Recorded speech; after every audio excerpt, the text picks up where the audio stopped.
Middle ഈസ്റ്റിലെ വർദ്ധിച്ചു വരുന്ന സൈനിക പിരിമുറുക്കങ്ങൾക്കിടയിൽ വിദേശ ശക്തികൾക്കെതിരെ വീണ്ടും കടുത്ത മുന്നറിയിപ്പുമായി ഇറാൻ രംഗത്തെത്തിയിരിക്കുകയാണ്. മേഖലയിൽ തമ്പടിച്ചിരിക്കുന്ന അമേരിക്കൻ സൈന്യം ഉൾപ്പെടെയുള്ള വിദേശ സേനകൾ വൈകുന്നതിന് മുൻപ് തന്നെ പിന്മാറണമെന്ന് ഇറാൻ ഔദ്യോഗികമായി ആവശ്യപ്പെട്ടു. ഇറാന്റെ national security and foreign policy committee ചെയർമാനും മുതിർന്ന പാർലമെന്റ് അംഗവുമായ ഇബ്രാഹിം അസീസിയാണ് ഈ ശക്തമായ മുന്നറിയിപ്പ് നൽകിയിരിക്കുന്നത്. വൈകുന്നതിന് മുൻപ് തന്നെ വിദേശ സൈനികർ മേഖല വിട്ടു പോകണമെന്നാണ് അദ്ദേഹം കർശനമായി ആവശ്യപ്പെട്ടിരിക്കുന്നത്. മേഖലയിലെ ഓരോ വിദേശ സൈനിക നീക്കങ്ങളും ടെഹ്റാൻ വളരെ സൂക്ഷ്മമായി നിരീക്ഷിച്ചു വരികയാണെന്ന് ഇബ്രാഹിം അസീസി വ്യക്തമാക്കി. ഏതെങ്കിലും തരത്തിലുള്ള തെറ്റായ കണക്കുകൂട്ടലുകളോ പിഴവുകളോ വിദേശ ശക്തികളുടെ ഭാഗത്തു നിന്നുണ്ടായാൽ അതിനു മുൻപെങ്ങും കാണാത്ത വിധത്തിലുള്ള കടുത്ത പ്രത്യാഘാതങ്ങൾ നേരിടേണ്ടി വരുമെന്ന് അദ്ദേഹം താക്കീത് നൽകി.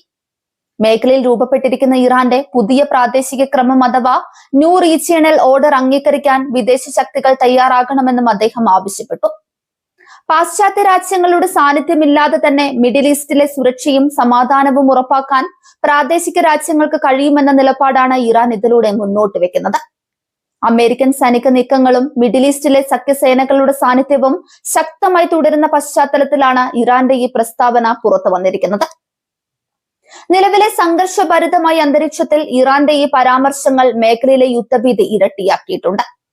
ഇറാനും അമേരിക്കയും തമ്മിൽ ദീർഘകാലമായി നിലനിൽക്കുന്ന ഭൗമരാഷ്ട്രീയ തർക്കങ്ങളുടെ പുതിയൊരു അധ്യായമായിട്ടാണ് അന്താരാഷ്ട്ര നിരീക്ഷകർ ഈ നീക്കത്തെ കാണുന്നത്. അമേരിക്കയുടെയും സഖ്യകക്ഷികളുടെയും സൈനിക സാന്നിധ്യം തങ്ങളുടെ ദേശീയ സുരക്ഷയ്ക്ക് ഭീഷണിയാണെന്ന് ഇറാൻ നിരന്തരം വാദിക്കുന്നുണ്ട്. മേഖലയിലെ പ്രോക്സി ഗ്രൂപ്പുകൾക്കും പ്രതിരോധ സഖ്യങ്ങൾക്കും ഇറാൻ നൽകുന്ന പിന്തുണയും ഈ തർക്കം രൂക്ഷമാക്കുന്നതിൽ പ്രധാന പങ്ക് വഹിക്കുന്നുണ്ട്.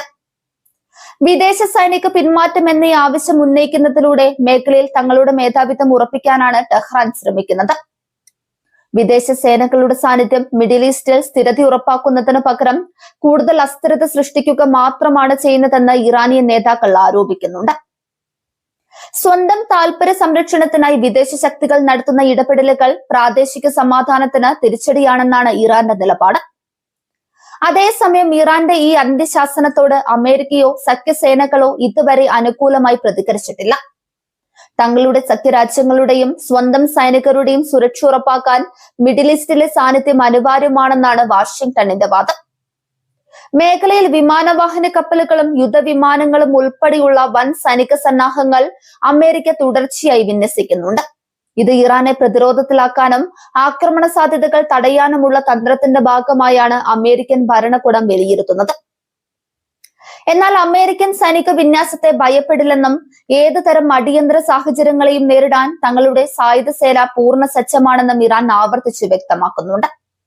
മിസൈൽ സാങ്കേതിക വിദ്യയിലും ഡ്രോൺ ശേഷിയിലും കൈവരിച്ച പുരോഗതി ഇറാൻ ഇതിനായി ഉയർത്തിക്കാട്ടുന്നു. ഇരു വിഭാഗവും വിട്ടുവീഴ്ചയില്ലാത്ത നിലപാടുകൾ സ്വീകരിക്കുന്നത് മിഡിൽ ഈസ്റ്റിനെ ഒരു വലിയ ആഗോള യുദ്ധത്തിലേക്ക് തള്ളിവിടുമോ എന്ന ആശങ്ക ലോകരാജ്യങ്ങൾക്കിടയിൽ ശക്തമാണ്. എണ്ണ വിതരണ പാതകളെയും ആഗോള സാമ്പത്തിക വ്യവസ്ഥയും ഇത് സാരമായി ബാധിച്ചേക്കാം. നയതന്ത്ര ചർച്ചകളിലൂടെയും സംഭാഷണങ്ങളിലൂടെയും പ്രശ്നം പരിഹരിക്കാൻ അന്താരാഷ്ട്ര സമൂഹം സമ്മർദ്ദം ചെലുത്തുന്നുണ്ടെങ്കിലും ഇരുവശത്തു നിന്നും ഉണ്ടാകുന്ന പ്രകോപനപരമായ പ്രസ്താവനകൾ സ്ഥിതിഗതികൾ കൂടുതൽ സങ്കീർണമാക്കുകയാണ്. മിഡിൽ ഈസ്റ്റിലെ മാറ്റങ്ങൾ കേവലം ഒരു പ്രാദേശിക വിഷയം എന്നതിലുപരിയായി ആഗോള രാഷ്ട്രീയത്തെ തന്നെ സ്വാധീനിക്കുന്ന തലത്തിലേക്ക് വളർന്നിരിക്കുന്നു. ചൈന, റഷ്യ തുടങ്ങിയ വൻ ശക്തികളുടെ നിലപാടുകളും ഈ സംഘർഷത്തിൽ നിർണായകമാണ്. ഇബ്രാഹിം അസീസിയുടെ ഈ കടുത്ത താക്കീത് വരും ദിവസങ്ങളിൽ മിഡിൽ ഈസ്റ്റിൽ ഏതുതരം രാഷ്ട്രീയ സൈനിക ചലനങ്ങളാണ് ഉണ്ടാക്കുകയെന്ന് ഉറ്റുനോക്കുകയാണ് ലോകം.